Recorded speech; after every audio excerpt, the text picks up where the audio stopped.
Welcome back, guys. It is the Brothers Geek Out podcast, and I want to say a massive thank you. This is another amazing, this is a first brand new Happy New Year episode, and it's our first Geek Out session of the year as well. I want to say a massive hello to our guest, Shadia Ahmed, also known as Happy Doomsday. Where did that name come from, bro? Um, yeah. So hi. Well, first of all, so happy to be on. Like really loved your podcast for the past like year, maybe. Thank So you. to be on, it's really cool. It's really cool. But yeah, Happy Doomsday. That comes from like making the best out of a bad situation. Do you know what I Yeah, mean? Like very good. like like at the end of the day, like bad things and like maybe lulls in your life is inevitable. So it's kind of like trying to have a happy outlook on sometimes the inevitable downs of life, but life is sort of up and down. If it was one straight line, or you'd flat out. Do you know what I mean? So yeah, trying to have a good outlook on maybe some bad situations or bad times in people's lives and stuff like that. And I'm thinking like the way I get pulled out of those situations or those moments is through TV, is through comic books, is through movies. So Yeah. it just felt fitting. That's absolutely amazing. As you know, uh, I'm big on mental health and big on people's struggles and what Yeah, they yeah, go through and what they find happy. Because I think the podcast for us was mine and my brother's happy place and yeah, and the things we love. So it's amazing that you got that same vibe because I saw the name and I was like, there's something to this that is going to be a really good story to kind of go from. And yeah. yesterday I put up a post regarding you know everything on social media looks hunky dory, but my post was based on uh, the because I went through more downs than I did ups this year. Social media will always have a part of showing the best parts of Yeah. the Highlight good reel. things because it's kind of like you need balance, right? But I always reassure everybody at the end of the year that it wasn't easy. It was very hard. There are moments that I was in low points where I didn't think, what was I doing? What am I thinking? Like I want to make sure that everybody, what you see on like TikTok and Instagram But when you is go through those highlights. moments, like how do you get yourself out of them? Like what kind of things do you do to try and pull yourself out of those moments? Oh, persevere, endure. Like, Yeah. I got like over the past 8 years, I've been more religious as well, Okay. following the ways as well, and having a bit more faith in myself and believing Yeah. in that as well, which really helped as well. Like, because I'm battling every day. Yeah. The daily struggles of anxiety. That's a part of my life now. Like, so I know before I jump on a project, before I jump on even an episode with a guest, I have a Yeah. bit of anxiety still. Like, Yeah, oh, of course. am I going to say the right things? Am I going to offend them? Uh, there's going to be things we don't disagree on. Uh, we're going to both disagree on something. But Yeah. how do you articulate in that processes? And I've learned a lot in like self healing process of like we're really hard on ourselves Yeah. as human beings. We are really hard on ourselves, uh, and it's being able to forgive yourself. Meditation has helped me massively with my anxiety. Uh, I suffer chronic pain, so I've had it for the past 7 years. I've got degenerate disc disease, which can really What's that? destroy your mood because that's like my lower lumbar support in my back is gone. So I'm Okay. constantly in pain. So even standing up for too long hurts, sitting down for too long hurts. It's weird. Like it's That's one of those catch things. 22. Yeah, exactly. Are you damned And if you it's do, damned if you don't kind of thing? exactly, and there'll be moments you'll see it. Like I could be in a podcast, I could be in a interview stage, and I'm like, oh my god, I'm in so much pain. You can see it behind my eyes, like Yeah. Gibbs is suffering. But I persevere, I push through. Like things. There's loads of things to do. I think everybody needs to find What works for their them own what personally? works for Yeah, them, yeah. 100%, Their own Because thing. it's nice to take advice. It's nice to ask people's opinions, but you have to like at the end your journey is what you're going to do, and how Mm. you're going to find peace in that journey as well. I think that's really important. Whether it's religion or meditation or finding something, it's going to be your journey. It's up to you how you're going to feel. I'm not going to dictate what you should do to help Yeah, yeah. yourself. I think you already know. I think people already know, but forgive yourself. I think we're too harsh on ourselves because we see so much to do now. Like compare it from 20 years ago. And before we started this episode, I told you how old I was. Uh, compared from 20 years ago to now, the amount of pressures that we have as individuals, not just like your identity, our background, the work we do, the Yeah. way we have to hustle and push ourselves, uh, I think is a lot of pressure, and that's on both sides. That's all around, mums, Yeah. dads, people who are Societal, single. like what's Yeah, expected of you. Just like when you woke, as soon as you wake up, there is like a weight of expectations already. That's just you're 100%, going into exactly every that. day with that. And I feel like the easiest thing for me while I do that is like just trying to be as grateful and practice as much gratitude as possible. Remind myself of the good things. Do you know what I mean? And how much I do Exactly. enjoy doing this, or I'm glad I have these people in my life, or whatever. And it helps you kind of ride out some of those moments. But yeah, it's like as soon as you wake up, it's like an uphill battle. It Do you is, know it what I is, it mean? is. And I be kind to yourself, guys. That's the main thing. And I think most of the listeners that do listen into the podcast or watch the podcast, uh, Yeah, I know over the year it's changed dramatically because there's loads of things happening in the world as well. And like me and my brother are really close to that as well, where it's like there's a lot, and I know there's outside world to kind of persevere and endure about the madness over there, but then we've got the everyday part of it as well. So, yeah. uh, look after yourself, guys. That's the main thing. And uh, yeah, we got deep, man. We already got deep. Look at And that. it straight away, like right into the deep end, bro. But other thing was, so we want to find out a little bit more about yourself, dude, because Sweet. we've been following each other for a little while now and seeing your work as well, and the way you articulate yourself when it comes to your passions as well. Like, so what was the entry point into saying, you know what, I'm going to put myself out there and give this a go? For me, it probably started around so like I've always been obsessed with the world and the content. Obviously, you start being a fan, and that's just like, and it pushes you to a point where like, okay, I need to do something about it. But so like just growing up, I've always like just remember like my uncle or my dad getting me like blockbusters of like old Power Rangers episodes, like the old original Star Wars trilogy and the prequels, and just like being obsessed with like the old like the Batman animated cartoon or Spider-Man animated cartoon got me into comics as well. And it all kind of Mm, just like led into that.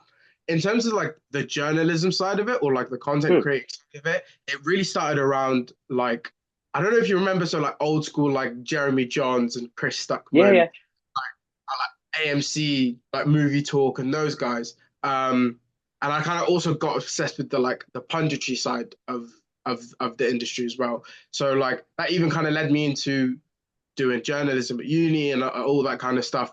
Really Cool. does stem from just like finding that that sort of that community online. I kind of really got obsessed with as equal like an equal level of obsession to the actual fandom and the material. I also kind of got obsessed with the community around it and the punditry during that time. It was a lot less toxic than it is now. So it was a lot more enjoyable to be a part of that community and be Yeah, more like had a lot more pride in being part of that community because it wasn't as toxic as it is now, or maybe like not the voices aren't as amplified. Maybe it was still there, but it's just not as amplified. But yeah, really like obviously just being a fan growing up and then discovering this avenue, and then kind of like I started off blogging originally when I was like 15, 16. cool. It took a while before I was like, I'm ready to go on camera. Yeah. Kind of got distracted with the whole uni life and all of that stuff, and then realized, oh, okay, I still kind of want to do that. So I was like, I might as well, and just been doing it since. That's amazing. That's good. Honestly, stick to it. It's always nice to see different opinions and thoughts when it comes to this because I think, as you said, it is toxic. Yeah, It's just I think that's the way things are going to be now, and yeah, it's a difficult part because I'm kind of like I remember you were saying I think we spoke about Red One. Like I enjoyed it for what it was. It yeah, yeah, yeah, entertained, yeah. but we had a civil conversation about it. Yeah, and I love disagreeing with people. Like Yeah, disagreeing with people should be fun. Like the most boring people in the world are the people that will always just agree with you. Do you know what I mean? But you can yeah, disagree with someone and still be civil and still like at least try and attempt to see their point of view. If you don't, that's fine. And the beauty yeah. of like the stuff we love is that is subjective. And subjectivity is a huge part of it. Do you know what I mean? So Exactly, exactly. yeah, so like we can be, like you can like enjoy Red One, and I'm so happy people were able to like get enjoyment out of a movie I didn't enjoy. If anything, I'm Yeah. kind of like, I wish I paid money to go see it. I wish Yeah. I also like enjoyed it too. But like for me, Red One was just yeah, it just like the most I can say about the movie is it felt like a fake movie inside a movie. That's what it felt like to me. Like, do you remember in the beginning of Tropic Thunder when they had all those fake trailers? Yeah, yeah, Honest yeah, to yeah. God, that's what the whole movie just That's felt the like. concept. That is the concept. I'm That like, is the who is concept. this movie made for? Like, what It's not demographic made. are we It's hitting? Like, this, literally. It's a mess of a movie. I can totally agree on that. yeah, I think we're in that era now, bro. We are in that era because I trust. remember. I think we spoke about it on an episode years ago where I remember watching movies in the 80s and they were talking about this horror film 27 or Yeah, number 8. We're in that era now where franchises are coming to that point where those little trust. funny trailers are becoming movies. Like, Like Jaws 9 and Back to the Future. Yeah, yeah, yeah, yeah. so Literally, it's bro. like we're coming to that era now, and it's like, wow, like we've gone through such a an era of like greatness, Mm. and we still got greatness without a doubt. Like we've got, and we're going to go through your top 10 list, which is going to be interesting to hear. Yeah, sweet. I'm ready. And but we've got like some horrendous movies. I swear, 2024. I don't think I've seen that many bad movies in the cinema, and I'm thinking like, oh my god, like I paid for this, or I shouldn't have come to this. I should have just asked for a screener because Yeah, it's like that cost me £20 to go into London. I live further out, so it's like every time I go into London, it's it's 20 still quid, and travel. it's like And it's that's like exhaustion, bro. It's like oh, there's like bro. physical drainage in itself is costing, bro. Like, And and then then you're like, you come out of the screening, and there's a really nice community that's there, and I love being part of that community. But you yeah. can feel that same energy, and it's like, bros, why did I come out for? Like, we should have just asked for the screener on this. But Out of sometimes the hype of curiosity it is though, amazing. what's Yeah. like the most sort of like the most angry you've come out of a movie? Like what movie was the most angry you've come out of it? Just like I can't believe I wasted my time to with this movie. But you All right. finished This is it. we did it. Yeah, yeah. We did finish it. We did finish it. It was Dumb and Dumber 2, bro. Okay, Dumb and Dumber I see 2, that. bro. I was so upset within like the first 10 minutes, and I was like, why am I so upset for? And my friend was like, you're just getting older. And I'm like, no, like I could still watch the first Dumb and Dumber and find it hilarious. I think Classic. that was One of the peak. funniest movies ever. Yeah, like it's peak. Like I can genuinely watch that now and really enjoy it. And I feel like Jim Carrey was struggling during that time period Yeah. when he did a couple of these movies where like these It's are during like the Kick-Ass horrible. 2 period where he's Yeah, like hating everything he's doing. You can tell. yeah. Like so, it was like he's not fully there. Like recently, his Sonic run, he's been amazing as Dr. Robotnik. I Oh think yeah, that's it's his given him best such work. a. It's so nice to see. So it's given him such a like a jolt of like you can tell he's enjoying himself. Yeah, like It super, was like super. that And it like made, '94 run. yeah, exactly that. So it was Dumb and Dumber 2. Like me and my friends still argue about it to this day because my mate, he really enjoyed it. And he was Yeah. like laughing and cracking up, and he was the loudest one in the cinema. I was like, bro, it's loud, man. That was not funny, bro. I don't Like know this movie him. is this movie is it's annoying me. And I remember Yeah. coming out of cinema and my friends were like, why are you so angry for? And I was like, bro, we just spent like 20 quid, like including like popcorn and whatever. Yeah. That movie was like horrible. Like it was a pain to watch. So that's No, my movie, bro. that was a bad one. That was What a bad one. That was a bad. about yours? What about yours? Bro, for me it was Fantastic. Oh my god. Fantastic Four, bro.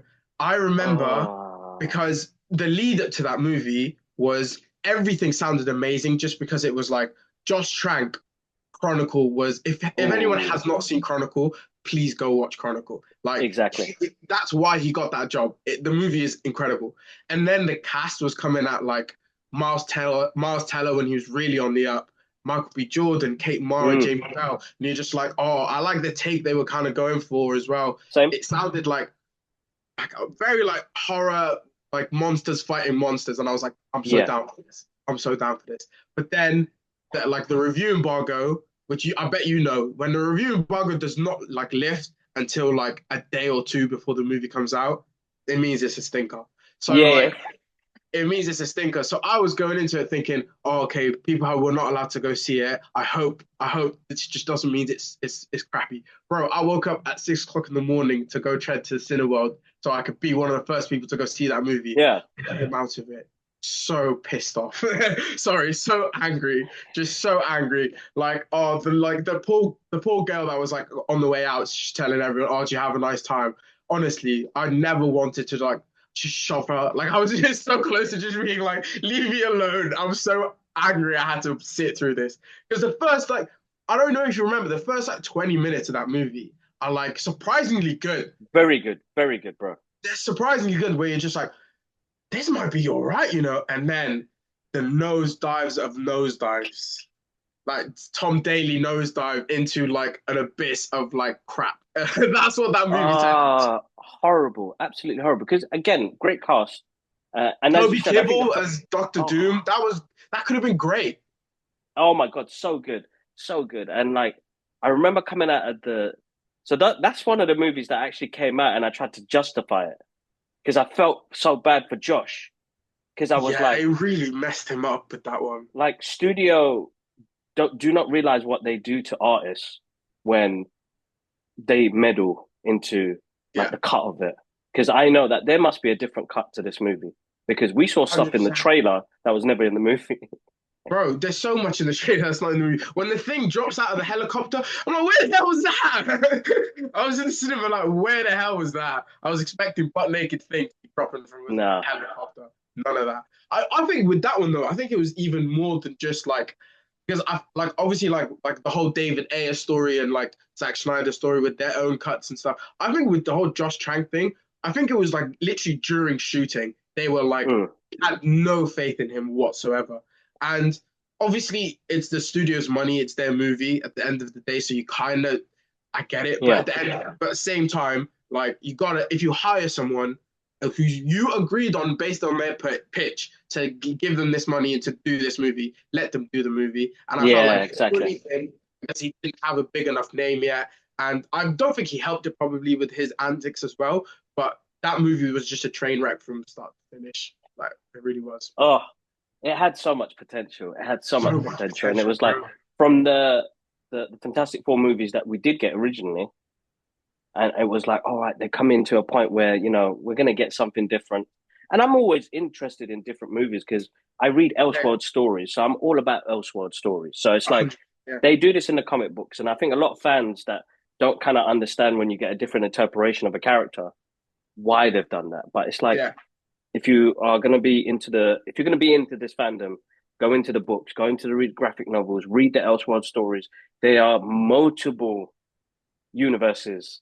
And Get in if there. you don't like coming from now, we're coming from people who love comics, but like if someone who loves the movies gives comics a go and they're like, not for me, fair enough. Love the Exactly. movies, love the movies, Exactly. but it's just understand that it's established already that we're allowed to have different interpretations of things. Things we That's right. might not like. Like I don't love every interpretation of every character that's been written, like based on characters I love.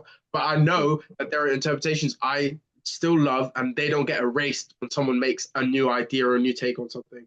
That's why, Exactly. like, that's why I love it when people want to go a bit weird with stuff. I'm like, bro, go for it because I want to see what made you want to do that, what drew you to doing that originally, and hopefully it can inspire like people to take more risks.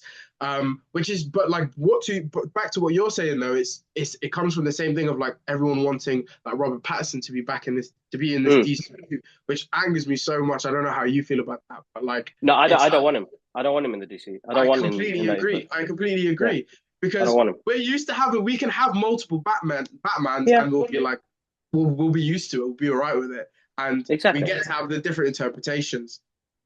100%. 100%. I don't want him part of that universe. And I know the movie's been delayed, and everybody's rumors are that James may be trying to fit it in, but I'm like, it's not going to work because we just saw the Superman trailer.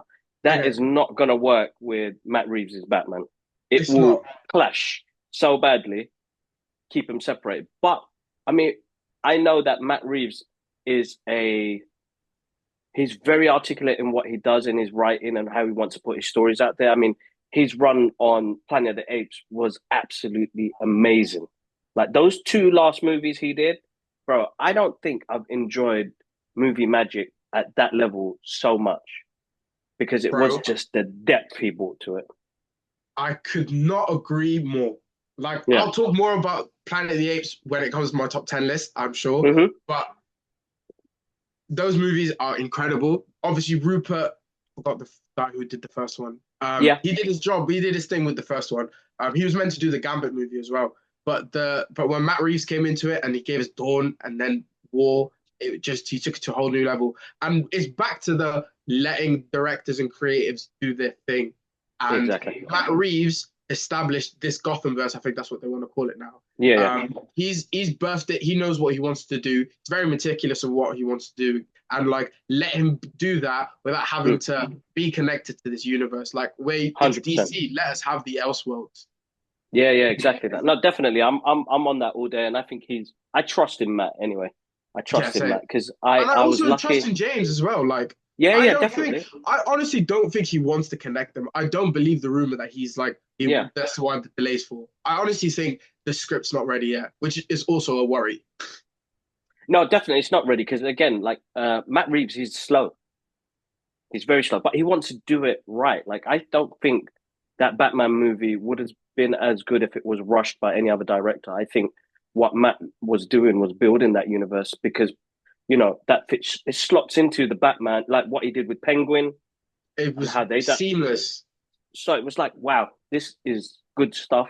Stick to that. I'll wait 2 years. I'm cool with that. As look because we're gonna get quality. If I'm gonna get quality from a director like him, then I'll let him take his time. I remember I was lucky enough to do an interview with him before the Batman came out, Oh yeah, and he was telling me because I was like, uh, I'm a big fan of Nirvana, so I was like, what was it that made you use that as his theme? Like, yeah, Bruce Wayne's theme. bro. Like, it was deep because he was like, while I was writing that script, I had it playing in the background, and it was like, it just worked. It just worked. Wallahi, if I had one question I could have asked, it would have been that question, bro. That was my question. So everybody, I I feel remember like everybody was Nirvana and asking. Batman, I'm It melting. was sick. I'm I melting. remember everybody else was like, had like in-depth comic book like questions, and I did as well. But then I was like, oh man, my guy brought Nirvana into this. Yeah, I need to bro, you find out got to why. ask him that. And I can imagine everyone, like, you want to go in being like, I want to ask something that probably a lot of these people aren't going to ask him. Yeah, Because I also 100%. remember, I don't know if you remember, but do you remember the news comment, like, even before the trailer dropped, he was saying about, like, there's some Kurt Cobain in his Bruce Wayne. And everyone was like, what? No, it can't be. No, it doesn't make sense. And I was just like, you know what? I think I know what he's going for. It's this Yeah, yeah, young, yeah. constantly angry, rooted person who has to Oof. have this like silk of like tranquility, but it's a complete like transparent veil. Do you know what I mean? It's Yeah, like yeah, yeah, yeah. it's just constantly in this anger and he does not know how to deal with it yet. He obviously uses that as his outlook, and Bruce just used vengeance as his, I guess. But it just worked perfectly. It worked perfectly. 100%, 100%. I got to agree. And we're big Batman fans, as you can see here, bro. We, me and Come my on. brothers, we absolutely love Batman. It's one of those characters that kind of he's the guy with no powers, you know. Yeah. Uh, but we absolutely adore that character, and I think that Batman was just groundbreaking. I remember, uh, what was it? So I saw it 2 months before it came out. You lucky, lucky person. Yeah, yeah, bro, proper. And I still to this day, like, I'm very as a fan. I'm just a fan. I'm not a critic or nothing like that. I'm just a fan. To have But that no, opportunity, but you at this point you are a critic though. Not to like limit yourself, but like play down your like your impact. But at this point you are a critic. do you think so? Yeah. Because I still think I'm one of those Yeah. geeky fans, bro.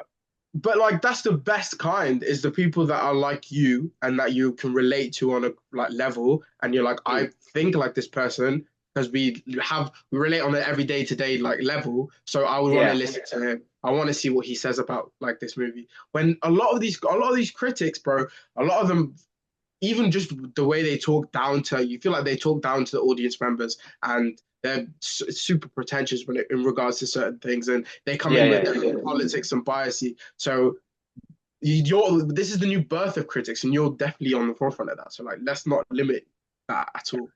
Thank you, bro. Thank you. Let's not. I like that, but that was it. At the moment, I remember when they did invite me, and they said, I remember the NDAs and everything that I had to sign before that, and then like I fully enjoyed it. Like I think my first thing was that I think the last 30 minutes wasn't needed. I remember saying that to them. But watching Okay. it again after, I was because I felt like at that point it had finished. Yeah. I feel like it wasn't. We had two endings in that So movie, you so didn't I want felt the like, so like the drive off you felt wasn't needed. yeah, Okay. yeah, that's what I felt like. We didn't need that, but that was just me at the time. Like the more I've watched it, the more I've resonated with it. I love that universe. I love the look of Greg Fraser. Just makes Oh, everything that look man could do stunning, no bro. wrong. That Exactly, man could do no wrong. exactly. It's like a piece of artwork. Like I was like, man, I could print every like screenshot of this and just enjoy it on my walls. Like We'll talk. Greg is We can amazing. definitely talk more Greg Fraser when it comes to our top tens because, Yeah, yeah, yeah. like, every frame this man does could be like literally hung in in an art gallery, and it could No, just be a random definitely. one. Like you just spam pause, and it's just like perfection. The Really dude good, is really good. amazing, amazing. Like the There's a one scene on glimmer of the hope with the delay we could have gotten was like, oh, maybe he can do both, but like they already got the cinematography yeah, or yeah, the yeah. That would side. have been amazing. That would have been Yeah, amazing. That would have been amazing. That would have been amazing. But good on him because like Dune. Oh my god, what a movie! incredible, no, Part two. incredible. But I feel Like back to your point of like not liking the yeah, ending. Like I can't. As soon as you said that, I was like, I do get what you mean. But I honestly just feel like the reason they left that lingering for so long is to kind of like, first of all, like establish that they're going their separate ways and that the next time we see them will be like they're reuniting. But I yeah, also yeah. believe like they just wanted to like name drop Bloodhaven. Like I really think they just wanted to name drop Bloodhaven for us just to be like, wait, do you know what I mean? Exactly, Yeah, exactly, exactly. No, definitely, absolutely amazing. The more I watch it, the more I adore it, and creatively as well. Like, because it's a lot of work, man. Like, and you kind of think like they shot some of it in like Scotland and Liverpool, and they made parts of the UK, Gotham City. I was like, this is amazing, man. the production Yes, designers, world class. Like hundred obviously percent. Greg Fraser, Matt Reeves, all of that self-explanatory, but Gotham never felt more like Gotham to me. Like, it felt like animated series Gotham. Like it was just 100%. it's that perfect blend of like realism, but at the same time, it just felt like this place I'm transported to. It didn't feel like how Marvel like I hate pitting them against each other. I love them both, but one thing I do love about DC is they like Metropolis, Gotham, Bloodhaven, Central City, Star City. They don't feel like real places, but they That's right. do. But they have their own sort of like there's this like Greek Phil. mythology thing to DC, and they feel like Yeah, their own sort of like their own battlegrounds, and I love that about it. Obviously, exactly. Marvel has like Manhattan, Queens, all that kind of stuff, but I love that aspect of DC. I don't think any live action movie nailed a character city more than Matt Reeves nailed Gotham. No, 100%. no doubt. I Yeah, agree with you on that one. Definitely. He made us really feel Gotham. And I think that was his main thing was I'm yeah, gonna make you guys feel this universe. I like feel, touch, smell yeah, this place. Like it's yeah. really good. All right, cool. So we are gonna segue into this your top 10. Uh Sweet, let's go. Are let's you hitting jump me in, with your man. top 10 as well? Hold up, let me see. I did have it written down here. Hold up, where has it gone? Top 10, top 10.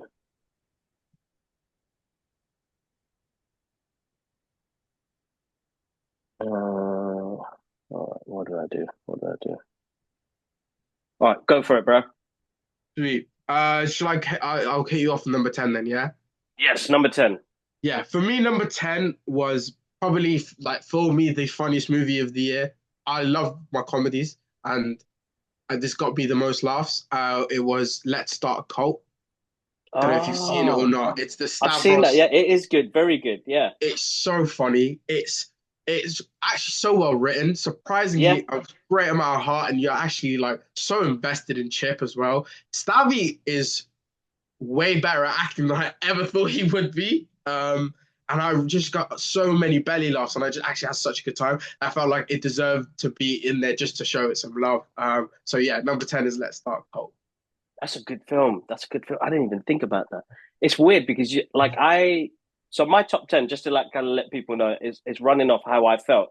And now that you've said that, it's like, oh, that should have been there.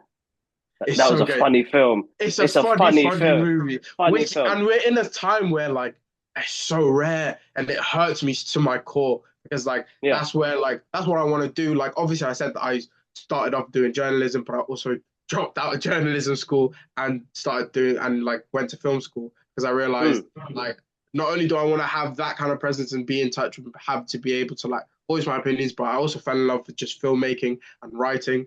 I've Yeah. been writing my whole life. So I also see Wow. myself doing comedy and like loving that aspect and loving that world. So to not have as many comedies like around really, really like it irks me because like it was also such a huge entry like to just me loving movies as well was comedies like watching it with your boys and all of that kind of stuff. Exactly. Yeah, exactly.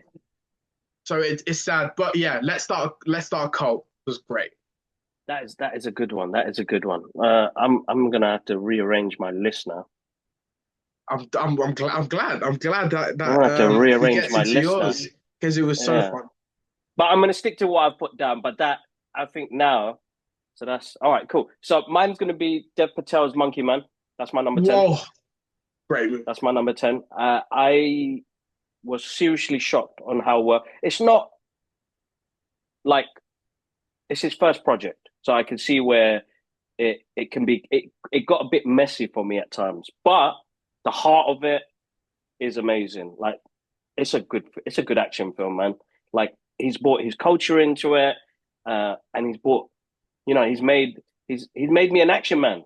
He's made me an action man. That's what was great to see. Like you're kind of like waiting to see your representation on the Yeah, screen, I and people bet. were coming from our side of the world, and I'm starting to see that more often now, which is absolutely amazing. Like even like when my little girl sees like Moana or something like that, she's seeing characters that look like her with her skin tone, and you know, I think what Dev did there was absolutely amazing, and I think Jordan Peele jumping onto this project, helping financing it, and making sure that it's not a streaming movie that people see this on the big screen was probably the best thing that could have happened because I would have been actually upset to see that streaming. Like I don't mind streaming, but there are some movies you just want to see on a grander scale. And I feel like with what Dev did in that movie, like the parts of the cities he showed in Mumbai, the action scenes, you couldn't watch that like without experiencing it first on the big screen before you go to the small screen. No, So Monkey Man 100% for me, agree. Monkey Oh, Man Monkey definitely Man for me. was such a fun time. Such a Yeah, fun time. Just missed out on my top 10, but it was a really fun time. I do agree with you though. At times you do feel the first time filmmaker of the movie. Like, but Dev Patel is such a treasure. The yeah, fact hundred that percent. he directed that, who starred in that, like was involved in a lot of the stunt work as well, is such a huge, huge feat. And he did it really, really well. Yeah, like I said, there's just moments at times where I just like you could tell obviously that it Yeah, was like yeah, yeah. there was a bit of thing. But Jordan Peele's such a hero as well because I'm with you where I'm like I love there's nothing better than going to the cinema for me. But I Mm, also understand that it's not feasible for everybody to be constantly going exactly, there. I also 100%. understand that people aren't always me and want to go to the cinema. Some people want to watch a movie in the comfort of their home. It shouldn't be like you should like slap their wrist for it, but it should be on filmmakers to drag people to go to the cinema. It should be 100%. something worthy of people going to the cinema and they will come. Sometimes it sadly it doesn't happen. Sometimes good movies fail, but if you make something with the intention for it to be on the big screen and you put the work in, people will you've got to hope that people will come. Whether or not it does, Exactly. it's another thing, but you got to hope just because it's always on the creator. It's never on the consumer to be dictating these kind of things. You need to give them an excuse to leave. Do you know what I mean? Like Top Gun. 100%. Nothing did it better than Top Gun. Oh my God. So Yeah. that was that 2002. No, To sorry, 2022. 20, it was right after the pandemic. Yeah, 22. He It absolutely was smashed it. perfect I'm so time. glad he waited for that. He waited for Yeah. that. I Oh, watched a mate. documentary on it recently, but he was not giving up on that. He was like, I am going to get this out. I I'm mean, so think glad. about it, bro. One of those action movies, to be $1 billion movie as well. That's insane, bro. Insane. An That is action movie insane. with no capes or wands or nothing. Exactly. Bro, and it hit a Exactly. billion, and it's only and obviously I think like the fact that a lot of us were coming Mm, out of COVID really helped it as well. Like mm, people were hungry for that, but I just think like tonally the whole like felt very hopeful. It helped very prideful. I'm not a military person. I not that's not it's not my thing. mm. No, like I'm just not. But and I'm also not very big on American politics. I don't agree with a lot of the things and like what they like claim as being nationalists and prideful. But God damn it, I was like, let's go America when I was watching Top Gun because But it invokes that. it does, and it's something interesting because we still don't know who the enemy was. No, and I'm so glad they did that. Like, So glad because so that glad just they did that. really kind of like, wow, like they really made me enjoy this film where I didn't even know who the bad guys were, and I was Innit? like, just do it, man. Just do what you have to They do. didn't American Sniper us at all. Where American Exactly. Sniper were like, listen, it's them, man, or like Hurt Locker, where you're just like, I can't, I can't. It's horrible. Yeah, Oh, it's horrible. all right, cool. What is your number nine, dude? Number nine. Number nine for me is a film called Exhibiting Forgiveness. I do not know if you've checked this. Andre Holland, Okay. um, is in Moonlight. Yes. He's super talented actor. This was made by the artist painter Paul Kufar. Let me double check his first name. But it's the Okay. dude who did like, do you remember you know how like every time a president, this is how I remember him. Like every time a president leaves the White House, they have their like mural. And like Yeah. remember like Obama and Michelle had their like mural with the Oh, flowers and stuff. yes, People yes, like, yes, yes, yes, okay, yes. so that guy directed a movie called Exhibiting Oh, wow. Forgiveness. It was his Okay. director's debut. It's about black man, a black painter on his up and coming like rise to success, and kind of gets all that kind of gets derailed when his like dad coming out of homelessness comes back into his life, and it makes him sort of deal with a lot of his past traumas, but such an Mm. interesting it's such an interesting take on trauma and and it's linked to creativity, Okay. and like it's also like the fact that like all of this like trauma built up caused its like physical like defects within our main character, but the like way he escaped it through it his creativity, and just also like the stuff that we go through and how it builds up and what sort of vessel we become and how it exits our body through creativity and who it That's is right. and stuff. But it's really well done. It's gorgeous to look at, like really well directed, especially for a first time filmmaker. But for me, what like sells this movie even more is Andre Harland and the performance with his family and especially his dad. Some of the scenes with him and his dad discussing their past and discussing like passed down trauma from his dad's dad and that kind of stuff. It resonates when I don't have similar dad issues like that, but I just like felt that sort of conflict because it was so well written and it was so well acted. So if anyone has not seen Exhibiting Forgiveness, it's definitely one So to check out. that's on my list. So that's something I haven't seen. As you said, if it connects with you on that deeper level, It's incredible. that's a whole Yeah, different that's a especially whole if it's different like level. because I just think there's such an intrinsic link with like mental health and creativity, and I Oh, think 100%. like the way they explored that is really phenomenal. Ah, it's amazing. That's amazing. I'll check that out. That's on my list. I'll watch that. Definitely. Definitely. Definitely. I promise the rest of my list is not as pretentious as that as No, that no, no, no, no, chorus. no. No, It's I'm fine. I joking. love I that know. because it's all about having Mix. like Yeah, I tried I to mean, have you've a got little mix because in it. we have a bit of everything in what we Exactly, you watch. know, You know, some you get 100%. some random movies, man. Like this year for me, animation stole the show for me. Like I so, agree. which will as you go through the list, you'll be like, oh wow, he picked up. You know, Yeah, he's. no, I I agree. love I agree. animation and I It love the stole the way. box office as well. Like the box office would not have been what it was this year if it was not for the animated movies. Exactly. So definitely, definitely. My number nine was Substance. Yeah, Demi Moore, Dennis Quaid. My God, that movie was insane, bro. it's a weird movie. Very, very weird. It has that silver lining story to it where you're like, oh my God, this is like what we're kind of coming to now in Yeah, reality and how society is. And excuse me, I don't know, it just hit deep, man. And I love the direction they went in. And like some scenes made me feel kind of like really sick, like where I was like, oh my God, like I can't believe I'm kind of turning here a little bit. Like mm, I did not expect that.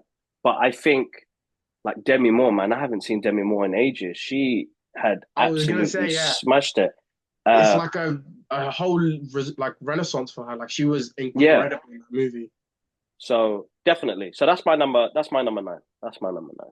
I really Yeah. enjoyed Substance, but yeah, it did not make my top 10, but I did enjoy that movie a lot. I did enjoy that, Yeah. and Demi Moore was so surprisingly good in that movie. So good. So good. And Really good. it's weird. This like for me, like she's always done like kind of mediocre roles. It's Yeah, never it been feels like like yeah, I've never been taken out by her, but I've never went to like, oh, I need to go see this new Demi Moore like performance. It's never been that. But she carried that movie like she was outstanding. yeah, 100%, 100%. She was She was outstanding. so She was good. amazing, and I'm glad like each artist kind of get a moment where they like They're getting have their their love a little bit. piece. Yeah, and like I think she deserves that for that role because that role was amazing, Oh, she's absolutely gonna go amazing. on an awards like run, even if she doesn't win every award. Like she will It's good, definitely get nominated for the big ones, 100%. She deserves it. definitely. What was yours? So that was that. What was that number eight? Yes, that Number was eight. it. So So, we're on my yeah, number eight. Okay, so number yes. eight, I said this on my top 10 list as well. If you were to tell me that a found footage movie would make my top 10 movies in 2024, I'd be like, bro, this is not 2014. Like, what the hell? But Late Night with the Devil was so good. It was so good. Was so good. I'm not normally like a horror guy. Like I like good movies, so if it's a good horror movie, I'll go and watch it. But like I'm not horror obsessed. But Mm, Late Night with the Devil was really, really good. And also like I'm a big David Dastmalchian guy. I think yeah. he's such a beast. He is incredible in everything he's in. Everything he's in. The fact he gets to this movie is riding on his shoulders and Mm, his shoulders alone and he absolutely nails it. It was such a creative take, and I'm also a big late night guy as well. So to have the whole horror elements and all of that through the devils and all yeah, that yeah, kind of stuff, yeah. late night stuff, it was such a fun movie for me. So yeah, late night with the Definitely. devil. That's a good film. That is a good film. That didn't make my top 10, but definitely a good watch because I was like, they really made me like, I don't know what it is with like real props and it just keeps you connected. And it Yeah, was like his emotions as well in the process because he's already gone through something as well. And man, it just peeled layers basically. That movie, layers upon that layers, movie just and yeah, it just peeled it layers. kept you constantly like it kept you connected constantly, like you said, through obviously shooting on location, but also it just kept your attention, which is such a fleeting thing nowadays. Like keeping people's attention is so important for filmmakers nowadays. When there are studios and bloody streaming services telling people to write stuff with them being on their phone in mind. So having a movie where it's like, I am in this world, I am in this story, in fact, take me. Do you know what I mean? Is so rare and it was done That beautifully. was good. That was good. That was good. I remember my one of my friends telling me to watch that. So I missed that in cinema, but she was like, "Make sure you go catch this because I think you would really enjoy this." And David was amazing in it. So I was like, you know I'm what? I so got love for glad he's him. getting that love now because he's always been stellar. Like he's so Yeah, good. yeah, definitely. He deserves it. Definitely. I want to see more of David in the new year. Yeah, Definitely. More David hopefully in we the get new more year. of him. Yes, definitely. My number seven was Clint Eastwood's Juror number two. Wait, Oof. number eight is your number eight, no? Sorry, my number eight. Sorry. Yeah, My number eight was Piece by Piece, the Lego movie based on Pharrell's the life. Pharrell one. I've not seen it Yeah, yet. I really want to see it though. surprisingly so good. So, as a musician, as an artist, as a creative, I love what he's done. I've always been a fan. I'm Yeah. not a fan of what he does in the background, but uh, Okay. politically there is some issues there. But I'm not a big fan Oh, of that. But okay. what I'm he's not done aware, but creatively, I'll take your word for it. Yeah. creatively, what he's done. The movie is a fun way of telling somebody's life story using Lego. Like, I mean, Exactly. It's interesting. It's you a know, good take. creatively, just it works so well. I was just shocked on how well it was put together. You know, you've got the story of his life right from the beginning of how he got into music, how he saw it, and even goes through all the problems he had in life as well. Like when it came to education and dyslexia and things that he suffered that he felt like was going to be holding him back in life, which ended up making him progress even more Yeah. because he had a bigger vision of what you do. I mean, I think Yeah. as a creative, you could sidestep into so many different things. Like I am a traditional comic book artist. That's what I learned. That's what I want to do. But I ended up going into videography and music videos and directing Yeah. and doing workshops for art. Like you go into different streams of It's because different once things. you realize you can do one thing, you kind of feel like, oh, I can do a lot of these things and want it to give it a Exactly. go, and it makes sense. Yeah, Piece by piece tells you that story really well. I Uh, love that. the musical element, like he just done it so well. Everything kind of just he went through his timeline of music, which just worked really well with it. You had you had so many featuring characters in this as well. So piece by piece, that's my number 8. Very good, So very do good. you feel like it didn't like my worry come because I've not seen it yet, I'll be honest. Mm, I do want to I do plan on seeing it, but my worry was that obviously I love the take because music biopics we're so like oversaturated with them right now. So yeah, it's a nice take on something that we get a lot.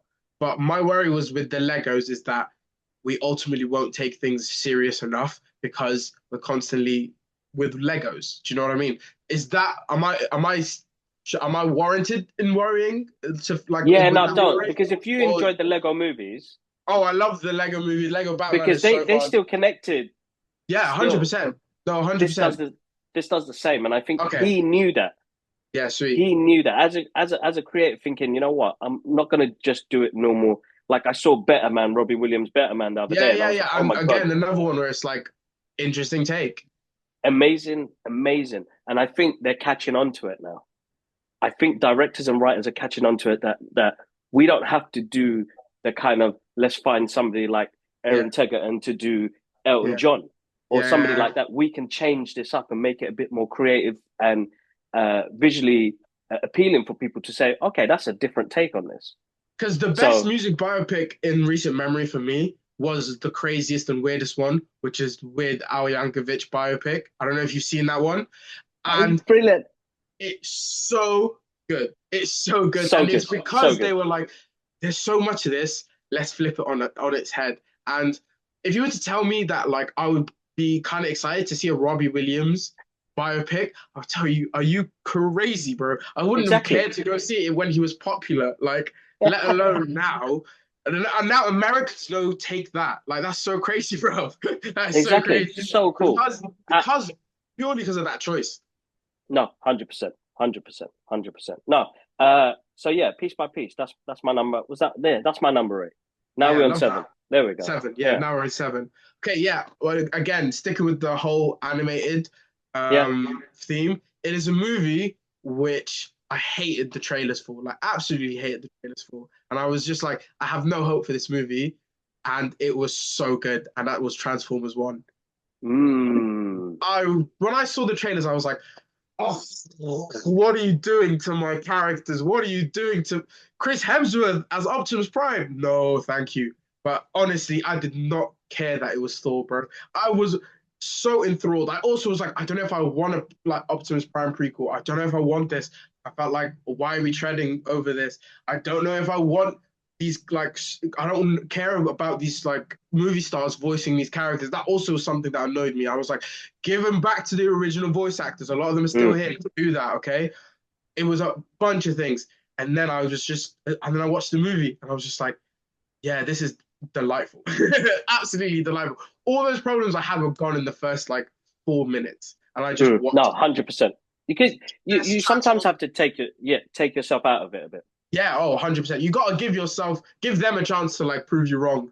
And Mm. I'm so glad I was proven wrong because I loved it so much. And it's by far the best which is not hard, but it's the best Transformers movie It ever. is. It It is. It is. is. It is. It is. It is. Bumblebee's 100%. close, but Transformers one. Yeah, yeah, no, that's right. I think what they did with Bumblebee was really good. Uh, and we want the G1 Transformers, bro. I don't want the 3,000 pieces moving Transformers. Which, listen, the first movie I'm gonna give it did shock the hell out of me. It's not a great movie, but Michael uh, Bay. yeah. Yeah, yeah, Uh, yeah. after that, it went all over the place. But I think what Josh and lucky enough, I got to do the press junket for that one. Yeah, I Josh, saw that. Josh is a fan, and he said all the guys at ILM were fans, and they said, "What we did as much as we want to make this for new audiences, this is the first time we're telling this story because there's no like canon event in the comic books either about how their origin was. So how do we make this a fans movie as well? And he goes, me and the guys at ILM were just geeking out and just saying, we want to make a good movie as well. And they did it, like even me, like when I heard Chris Hemsworth as Optimus Prime, I was like, Chris, Up in what? arms. Nah, man, what's going on Yeah. here? But then, like, he grew on me, I he forgot. and I you kind of saw the forgot, bro. Optimus, yeah. I kind of He forgot, grew which is the biggest as credit you can give them. And it felt like it was made by fans. Yeah, It 100%, felt bro. like that. It Even felt like like that, that. just because I'm an animation guy, I'm an artist, and like speaking to him about the process, and you could just feel the fandom coming off him. I Yeah. mean, even the You T-shirt he know, was wearing, I really was like, nerded bro, out. Like, yeah, he was like, all the processes. I was like, yeah, man, I'm an artist. I used to draw these as a kid, so like for me to see them in animation form, but the way you've done it as well, like Cybertron looked gorgeous, bro. Like even when they so went good. up to the top, like it's like, how do you even think about that? Like it's such a process. But no, definitely great movie, man. Love I it. absolutely, it's still in my list. But for my It's number on your seven, it list, but was is it higher up? Is that what it higher is? up. Yeah, higher up. Yeah, Okay. Sweet, higher up. sweet, So sweet. Really quick during here, them, because you yeah, said you're a comic book artist, just as like a fan, yeah. yeah. And someone who's your favorite comic book artist? Like, who do you reckon like inspired you the most to want to draw? So this one's a whip. My uncle, he was an Love artist. that answer, bro. Yeah, my uncle. He taught me how to draw. I saw him in his teenage. He's almost like my elder brother, basically. Yeah, yeah. Uh, he's the youngest of the family. So creative, bro, unbelievably creative. And I saw his drawings, and I was like, wow, like he loved architecture. He was one of those precise artists. Where I'm more of a sketch artist. Yeah. He was like really detailed. His lifelike drawing skills. Like he used to use a ballpoint pen and like draw me, and I'm like, Unks, how you do that? Uh, That's incredible. but then when he introduced me to like Superman and X-Men, very young, very young. Was it through the But I comics or like through the through the yeah, comics. So like I saw him collecting as I was in my when I was about like 7, 8 years old. But I yeah. think he first gave me comic books when I was like 11 years old. It was like 1991, 1992, and then he Damn. was like, copy these drawings Yeah. and you'll get better. Like trace them, draw them, you get better. And my first comic book like that, like stuck into my head was a comic book by artist John Barnes, who did Superman. He did a 6 issue run called The Man of Steel. That was it for me, man. Was that it I for you? That's it. I loved it. And then I saw Jim I Lee love do that. his work in X-Men. Of course. And I was like 11, 12 at that time. And like Jim Lee's artwork is just to this day even Incredible. It's insane. just Like, and he's incredible. like his level of detail, the way he does things. Like, I still learn from him to this day. I still watch YouTube videos of him drawing and be like stealing techniques because he has a way with the way he works with a piece of paper. Like, give that guy a blank canvas, that guy will create art. And I think that, like, he still inspires me massively to this day. But there's other artists, bro. Like, there's anime artists. Uh, it's gone right out of my head now. I mean, like obviously Alex Ross and Dave Gibbons for me are Oh, the 100%. like the 100%. go-to guys. Like I remember like my favorite like the first time I read Watchmen, I was like Oof, just looking at these illustrations, just being like, this is different level. Like so good. this is So good. something else. Like So good. Alan Moore is a crazy wizard. I love him, but like the artwork was just insane, like insane. And even like Craven, like it annoys me that we got the Craven movie and we're talking best movies, which I'm glad we are, so it doesn't we don't have to talk about Craven. But Craven the Last Hunt was like literally one of my first comics I've ever read in my life. And again, it was like top. No, absolutely amazing. Those are like pinnacle comic books anyway. Like, you got your Viva Vendetta, Watchmen, Yeah. Kingdom Come. Those are like Which those was like I feel pinnacle like a comic lot of books. people's entry points, which is good. That's how I tell people if you want to get into comics, start with the classics. Yeah, yeah, definitely, 100%. Read Those are Sandman, amazing. read Oh, Swamp Thing. Sandman. Oof. Do you know what I mean? Like read the because you got contained stories. No one's gonna confuse you with any convoluted issue run or not. Just read. just read them, and then if you want to, you can hop on to whatever run's going on now. If it's Exactly. Ultimate, if it's whatever. Exactly. Exactly. No, absolutely amazing. Yeah, so that's how my journey started, dude. That's how my journey started. There's so I'm many. There's to be honest, there's not, if it's the ones, it's you're talking about the Jim Lee's the main one for me. yeah, Then it's like Alex Ross, Todd Nark, uh, Bill, who's another amazing artist as well. He did a comic book back in the day Finger. called not Bill Finger. Bill Finger, I know he's co-creator of Batman, but He's so I creative. can't. Yeah, so Yeah, creator. so creative. So creator. Uh, he's got a really, really long surname that I can't pronounce. But Bill did this comic book called Arkham Asylum, Batman and Joker. But it looks like avant-garde paint artwork. It's a beautiful book. That's one of my favorites. But I can't pronounce his surname to save my life, so I don't want to butcher Oh, it and bro, get and myself for in me, in trouble. terms of like Batman artwork, the Yeah, Killing Joke is amazing, amazing, amazing. Also, Dark Knight absolutely Returns amazing. is gorgeous as well, but the Yeah, Killing yeah, Joke yeah, yeah. is Frank Miller at that time, and that Killing Joke as well. Like those are pinnacle comic books that you need to read, in guys. it. Those are ones you Daredevil cannot Born, miss out. Born Again, the yeah. man, we obviously read Born Again, yes, but the man with no fear, Oof, Frank Miller's Daredevil run is the like if you love Daredevil season one, it's because of Frank Miller. What read exactly, that comic? It's incredible. exactly, All right, exactly. bloody he chucks the stripper out the window. You need to read it, okay? It's a You good need to one. You read guys got to it. read it. Yeah, you have to read that one. That one's a You great one. have to. Yeah, I it's so good. completely forgot about that as well. That's brilliant. Yeah. Uh, Do you not remember? Okay, number six we're on now. I'm Number six. not Oh, sorry, mistaken. no, I didn't say my number seven. So that was Yes. your Okay. number What's your two. number seven? Clint Eastwood, amazing movie. Nicholas Hoult. The cast is great in that. Kiefer Sutherland. Oh, There's so many is people it in that. the Juror 2? Juror two, yeah. Yeah, yeah, yeah. Uh, really good movie, man. I love the fact that Clint Eastwood is still making movies. I think this is his last one, but if I he want does it to still be make his last movies, one. I think it's time. This is the perfect finish for him. I gotta say, it's a Yeah. great courtroom drama. Uh, Great performances from everybody. But I feel like because his last couple of movies weren't great, this one finishes off his legacy so well. I think this should be his What last was movie. his last one before that? Was it Sully before this? No, no, it was like The Mule, I think, where he plays like a drug mule. Basically, Oh, he plays this I've old not seen man. the mule. It's okay movie. It's got Bradley Cooper in it, but it's not amazing. It's like Clint Okay. Eastwood does some amazing movies, like But Sully. Million Dollar Baby is so good. 100%. That's still that should be like in the top 20 of best movies in the world. You know what I mean? It's so good. Uh, Such a great film. Number six. Let's jump through this. Number Number six. six, yeah. Number six was one that it hurt me to see it not do well in the box office at all. But it felt like such a throwback to like those like 80s classics and some of those movies. And that was Fall Guy.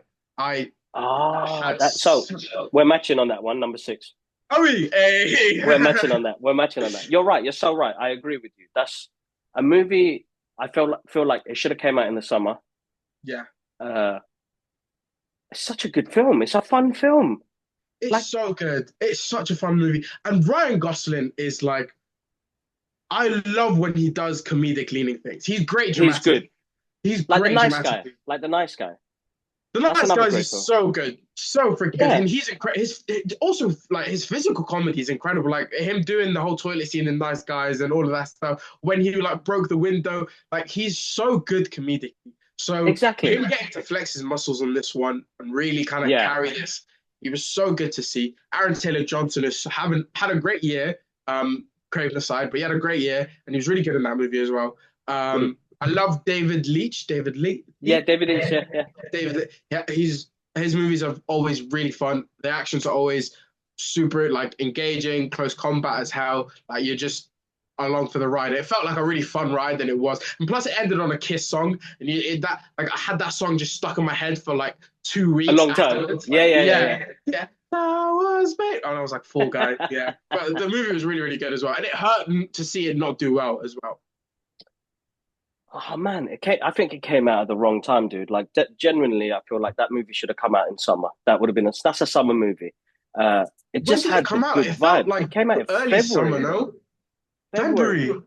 It came out in Oh February. yeah, February. that's not I a love that February movie. movie. I That's me all day because I love 80s action, and that's my kind of like type of movie. You don't Yeah, have to put you no brain power.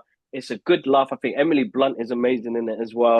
and They just have good chemistry. Like who's when the people actress have from good Ted chemistry, Lasso as well? She was in it as well. She played the studio head that was setting uh, him up. Heather. Oh, let's go. Ted Lasso. Shame from Game of Thrones. Yes, Ted Lasso cast. Oh, name. But yeah, she was Come good in on. that movie as well. Hannah Waddington. Weddingham. Sorry, Hannah Beautiful. Weddingham. Yeah, there you go. I didn't butcher her name. My dyslexia will throw me right off. I say everybody's name's wrong. But yeah, no, definitely. So that was our number six. Yeah, My number five was We Live in Time. We Live in Time. I've not Oh seen that. man, oh, bro. Talk about movies that can the feels in that. Yeah. Like I think I cried through most of that movie. Actually, you know what? This year I probably cried at two movies, but this movie made me cry all the way through. Like you know when you're like, "Come on, man, allow me, man, like stop." Like Yeah. the performances from Florence and Andrew in this is insane, bro. Like I that can't wait level to of see it. I still haven't seen it yet. I can't wait to see it it's though. and Andrew has this thing where even as Spider-Man, he made me cry anyway. Bro, he's something about it. Something about him, bro. He's like I've made a whole video essay of how much I love him as Spider-Man. Like he is my Spider-Man. Even though I Same, grew up with the Tobies, I grew up with the Toby movies. Like, same. but I just feel like nobody nailed it better than Andrew. He's Tick Tick Boom, Hacksaw Ridge, Oh, Social Network. He's just so got nominated for the Social Network. Like the guy can do no wrong. He's incredibly talented. he's incredible actor. I Bro, when you watch it, we just drop me a message and we talk because that's Sweet. you need a therapy session after that because it's like, when you talk about love, when you talk about family, when you talk about children, and as a father myself, it's like it hit all the feels, bro. Such a You can great tell they film. have great they were gonna have great chemistry as well. Just based off like the 100%. little interactions and stuff, you can tell, oh yeah, they're gonna smash it. And that's always nice to see because you can see, and this is not a rom com. This is more serious. Uh, oh, like with some like rom coms that come on, you can tell like the chemistry is not great. Yeah. Like from the moment they first meet each other in that movie, you're like, oh my god, like, come on, bro, allow it. You're making my love story look so I basic right agree, now. bro. Sometimes like sometimes like the chemistry alone Yeah, sorry, I'm can just gonna pop like the light on. no, you're all good. Sometimes like the Yeah, chemistry alone between the two leads can kind of carry the movie, even if the movie's like a bit subpar. Can't even remember the name of the movie, but do you remember the movie with Kumail and Issa Rae? good. Oh, let's find out. You know what I'm talking about, though, right? Yeah, I think That so. movie, I don't remember the movie being that great, but they had insane chemistry, and you were just like, I just want to see them two together. Yeah, what's it called? The Photographer. Is that No, photographer? is it called The It had more of Photographer? like a rom-com kind of name. It was a Netflix movie, I remember. Ah, oh, Female. it's come up with so many movies on there. She was in American Fiction as well, wasn't she? Yeah, she was. Yeah, Yeah, yeah, that's right. it That's was quite. Lovebirds. The Lovebirds. Okay, all right. I remember The that. Yeah, you're Lovebirds. right. You just wanted them to be together. Yeah, that's right. You just wanted to see them like together. That's it, really. So it's just it's yeah.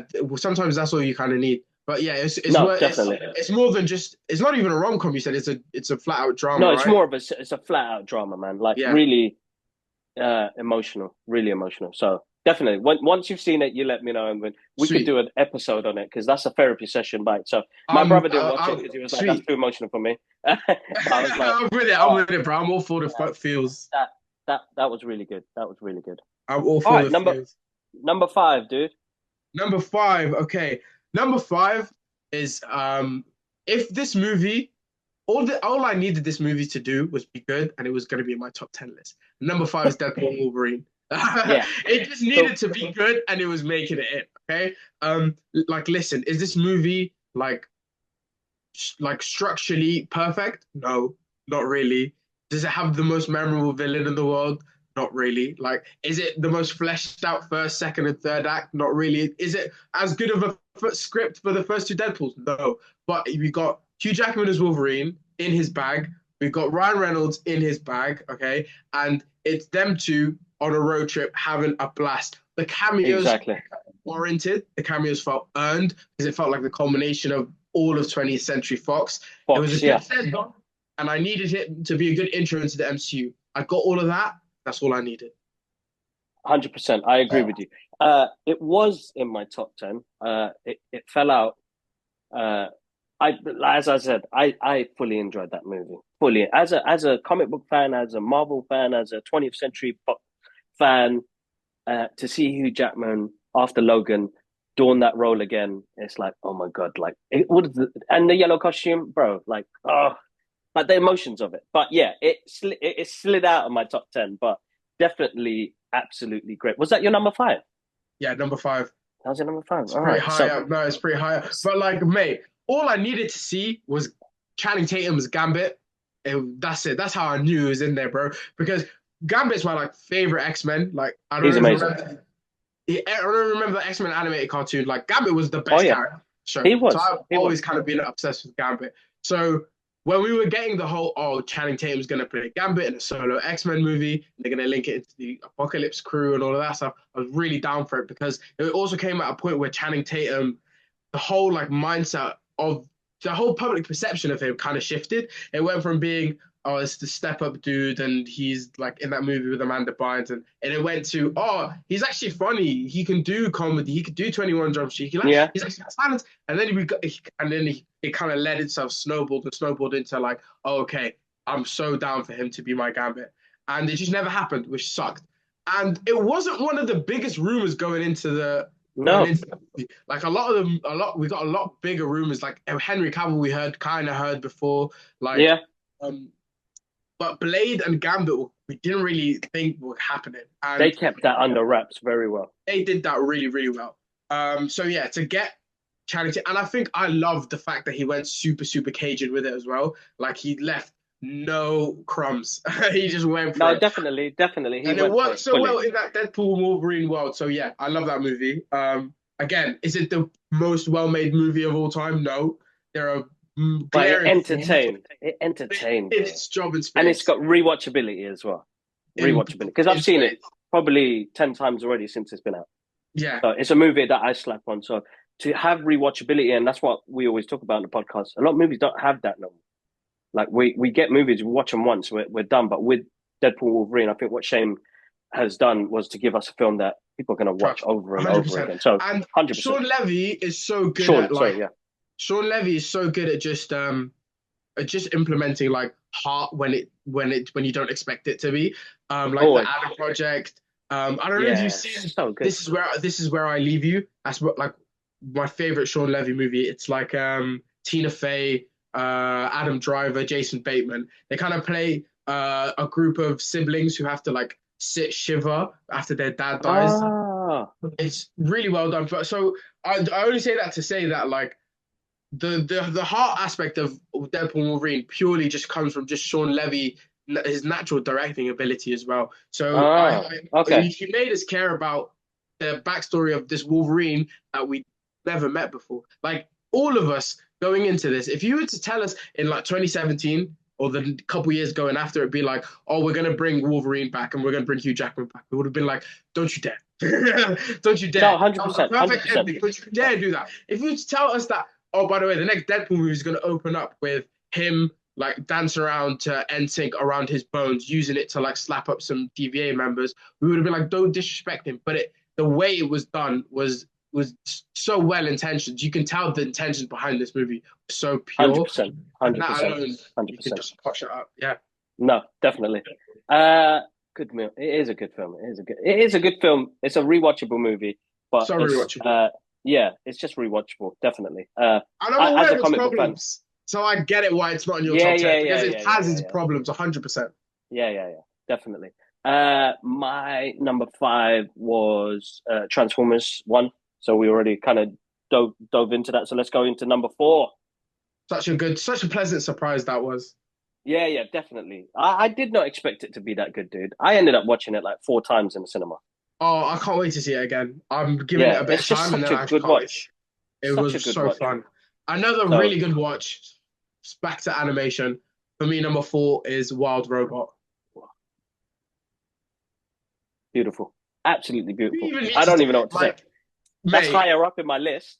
That's higher really? up in my list. Yeah, Okay, maybe higher we up could in my save list. a little bit of the convo for when we get to higher up in your list. Yeah, yeah. But Let's do that. Let's. Yeah. I just did not see that coming, and I just enjoyed it thoroughly. But yeah, Oh, bro, I that's didn't. I where I same thought here. I did. Wild Robot. I did not think I was going to enjoy that movie as much as I did, and I watched it with my daughter, and she was like, "Why are you crying, Dad?" Like, yeah, you will. When you get older, you will understand that this is how I feel. You know what it's like with parenting and society around you, and everybody working together works better than everybody being separated. Has it You know, made you more emotional? Like, do you? I already cry at movies. Like, bro, like Big Daddy, like Adam Sandler's Big Daddy used to make me cry all the time, bro. bro. Like, I'm That already easy, but does having like kids make you more like emotional when it comes to like? Do you cry easier at movies since having kids? so I could tell you exactly was the first movie that made me cry was Green Mile. The Green Mile was the first Yeah, movie that Michael I Clark Duncan. ever, Yeah, and yeah, that was an ugly cry in the cinema. I yeah. was there for 3 hours, and I did In the not cinema, expect that, bro. Like you do literally, not look your age, man. Alhamdulillah, mashallah, honestly. But when you thank you, just bro. said Green Mile in the cinema, I was just like, what? I was like, Like oh me yeah, and my because we'd go watch everything, bro. But that movie, that was the first time I ever ugly cried in a movie and in yeah. a film in general. Like, uh, but as a parent now, yes, everything touches me differently because, I bet, like, bro. I think the world we live in right now is horrible. Like It's so the easy to reality just of be it. depressed. Yeah, So, like, uh, but those are tears of joy as well. Like, it makes me as a parent be proud of where I'm at the moment now. So yeah. the Wild Brother, Robot, yeah, definitely. Great movie, bro. Great movie. But I'm not great crying movie. now anyway, bro. I cry at everything. Yeah, same. I'm with you, bro. I'm with you, bro. What's your number four? My number four is Superman, Christopher Reeve story. So not, it's a movie, it's a documentary. Uh, again, the movie that destroyed me when I watched that in the screening. And looked around and saw everybody like snot, tissue, everything. I think what Peter and Ian did, putting all that footage together and wanting to tell his story a bit more. Mm, Like, I didn't know that he started having movement in his toes. Uh, like, I didn't know he was such an advocate as well in the way he wanted to get things done to let people know about the Reeves Foundation and what his wife was doing as well. Like the story about him and his relationship with his kids and his wife, bro. Oh my God. Like it only makes you uh, adore this character even more, even though he played the character of Superman, but he struggled to play that character as well. Like, yeah, uh, towards the end when he was doing three and four, because like, studio sake, directing, he didn't have the love and passion for it, like he wanted to do other things. Like it makes you see him as an artist that didn't, he got typecasted in a role and he got stuck with that because anything else he tried didn't really work. And he yeah, had a massive catalogue of movies as well. And he went back to theater. He's a theater guy. So, yeah. He's Julian, right? yeah, that's what I'm Yeah, saying. So like the guy had so much more to offer, but what he went through after the accident, uh, it's beyond inspiring. It's beyond like, what do you do, bro? You have no feeling from the neck down. How do you live? How does that, the there's a priority moment where shift immediately. You're just like everything becomes a lot more like this is what's more important in life. Do you know what I mean? exactly. It's insane. Yeah. So like, oh yeah, that was so that's my Oh, was that number I'm four? so like I'm so glad you mentioned that movie because um I just love the weight he felt playing Superman when Mm. he like took so much into that, and I also think he also had a weight about just being an actor as well. I don't know if you've seen like his him talking about like Marlon Brando or like Yeah, just yeah, him yeah, being like I love that about him where he's like no we have a responsibility and it just felt it's very he just exudes the I hate to say it because he felt like he was typecast later on but he just exuded like Superman is just so yeah, yeah, it just 100%. it sweats off him like so and that 1978 Superman movie is like a lot of people's like entry into the fandom as well, and it was yeah the dude is a absolute icon. Yeah, definitely, definitely. So, uh, what was that? Number five or four? Number four, That was number four. Yes, yeah, number four. All right, cool. So, what was your number four, dude?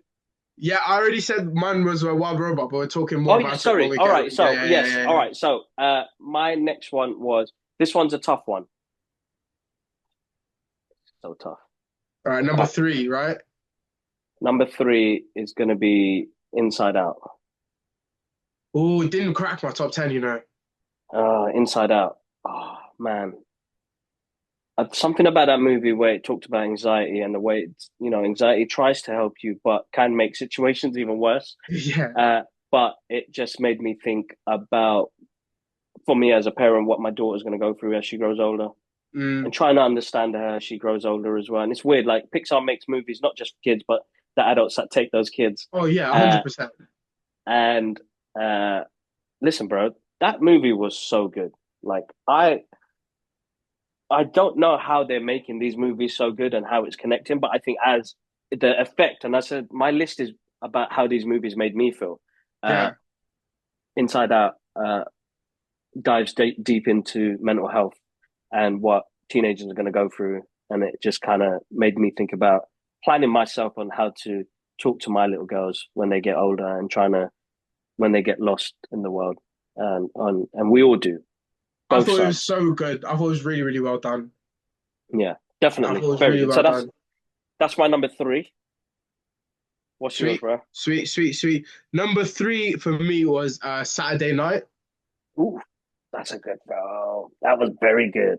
Like I said, bro, I'm a big comedy dude, anyways. But like, I'm Yeah, also a huge SNL. yeah, Like I'm a bit of an SNL nerd as well. So to get to see like the lead up for the first taping, um, I'll be honest, bro. Going into this movie, obviously I was excited just because it's an SNL biopic. Jason Reitman, I'm like the guy who should be doing it.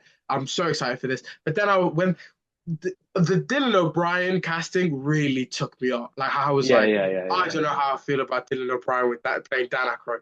But I'm always like, okay, leave my feelings to the side. I'm gonna go into it, and every performance was Was great. stellar, stellar. Yeah, was And great. the hardest thing to do as well is like be like, okay, this is a group of people who are the funniest people on the earth. We're telling you they are the funniest people on the earth, but they're still able to make you like laugh. Yeah, yeah, exactly. Do you know what No, I it's mean? so interesting. So good. So So well good. done. Constantly on the edge of your seat, like Yeah, constantly yeah, like, yeah, oh yeah. my God, are they gonna make it? Are they not gonna make it? Obviously, we knew they're gonna make it, but Yeah, like exactly. Yeah. it's that anxiety. That's the good anxiety is when like that uncut gems anxiety. But this was just for like Oh, bro. Saturday Night Live. Bro, the performances again, like Dylan O'Brien as Dan Aykroyd killed it. The Riddler playing Chevy Chase was so good, so good. Milton Burrows being played by J.K. Simmons, amazing. So like the guy who played Lauren Michaels as well killed it. Like I loved it so much. So good, right? Good Yeah, casting. I think that's my that number movie three. that they deserved that cast, man. That cast was amazing. That's such a good cast. Yeah, And as you said, the level of anxiety as well, trying to get to that point.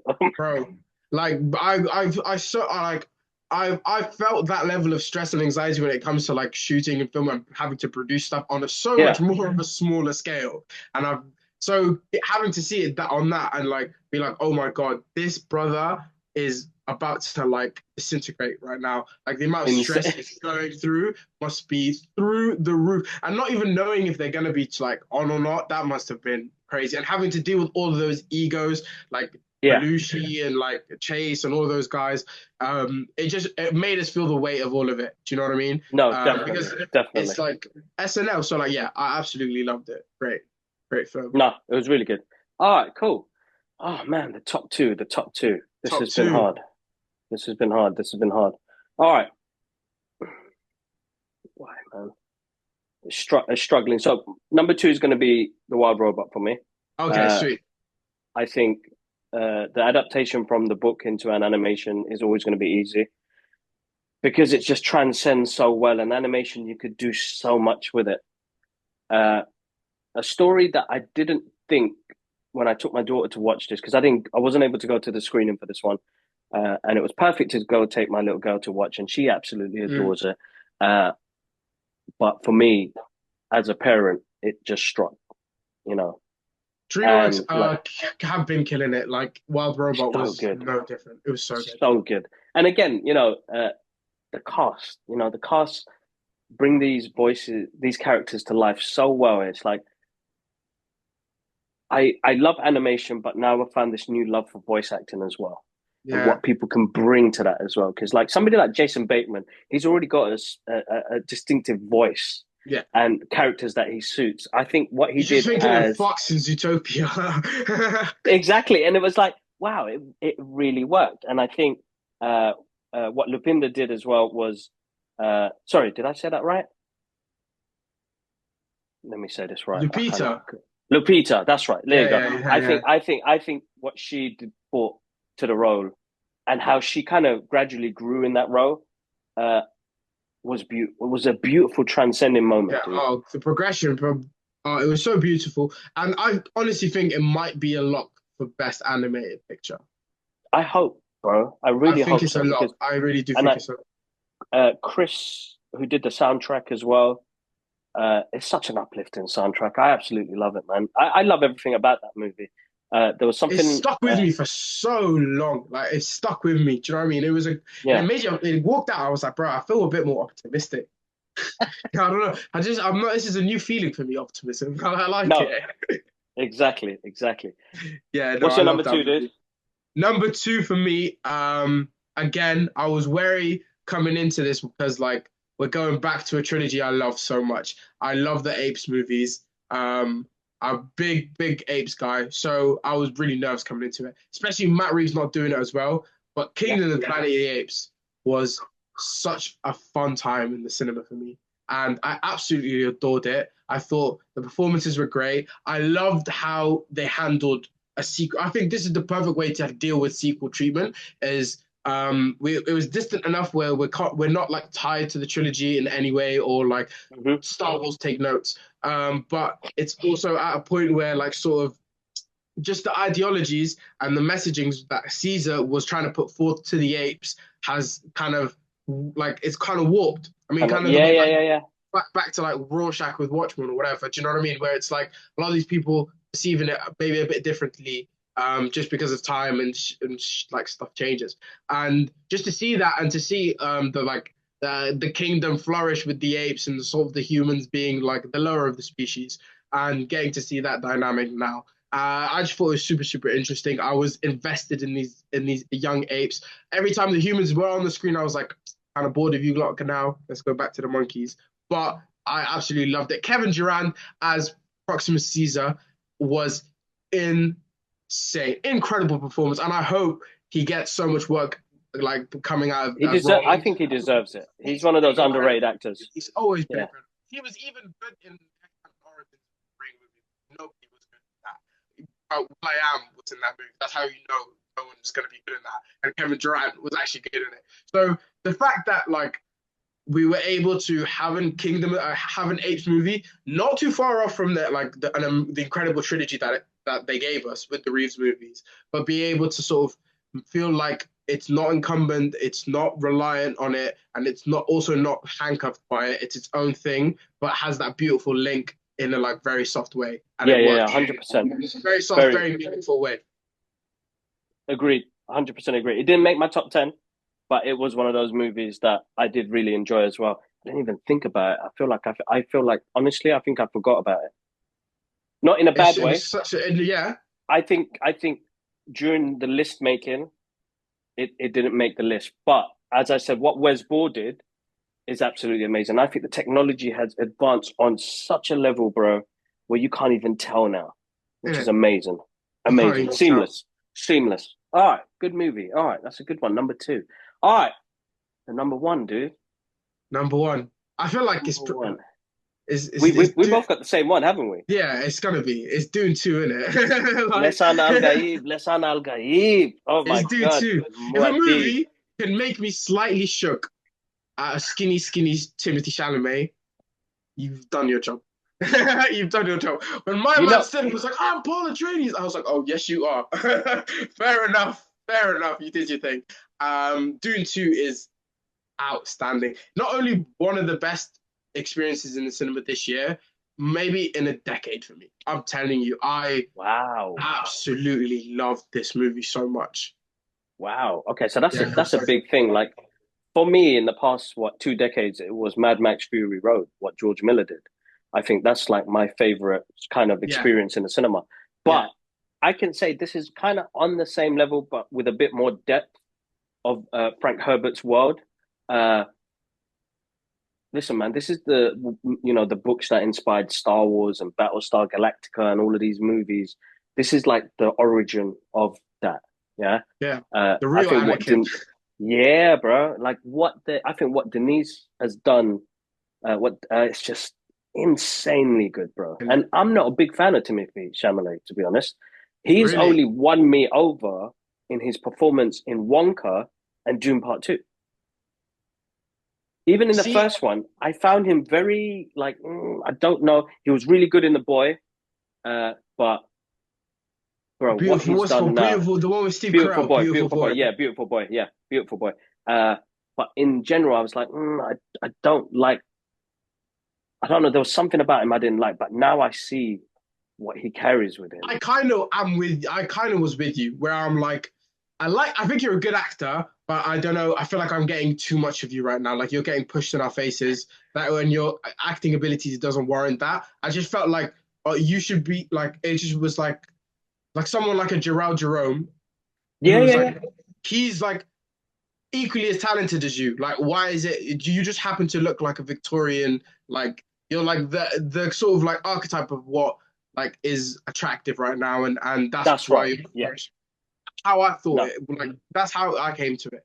But because I even remember him being like, he was even on the short list for the MCU Spider-Man. Like, the dude has been about. Like, he has. he's No, that's right. He he's has been been about about. definitely. But But honestly, I like the no, path I'm he's with on. you.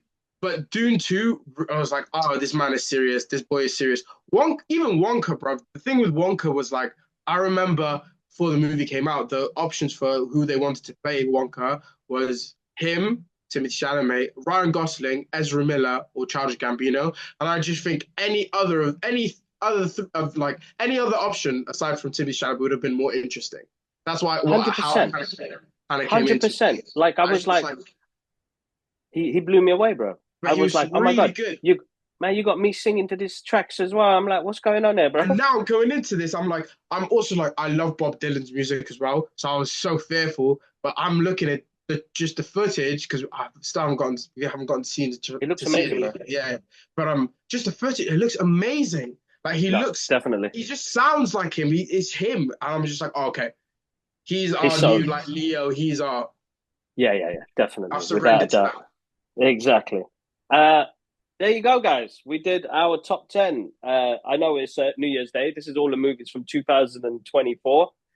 Uh, Bro, amazing list, amazing Thank breakdowns. you. We will have to do definitely another episode. We've run up to an hour and a half right now. I didn't even realize that. Wow, Uh, sorry about so that. we proper no, don't be sorry. That means we vibed, and that's always nice to have a guest that we Also, can vibe with. Where can we find you, dude? So I want to have all the details in the descriptions, but yeah, let the man. people know where we can find you. I am Happy Doomsday on YouTube, Happy Doomsday on TikTok, on Instagram. Post reels on TikTok, on Instagram, and I am trying to be more consistent on long form videos for Happy Doomsday, my YouTube channel. So please check it out. Give it a listen. Give it Go a watch. subscribe, If guys. you, Go yeah, subscribe, please do. follow his journey, definitely, Please without a do. doubt. Amazing. Thank you so much for your time, bro. Thank you for That was a so much for really good having me breakdown. again.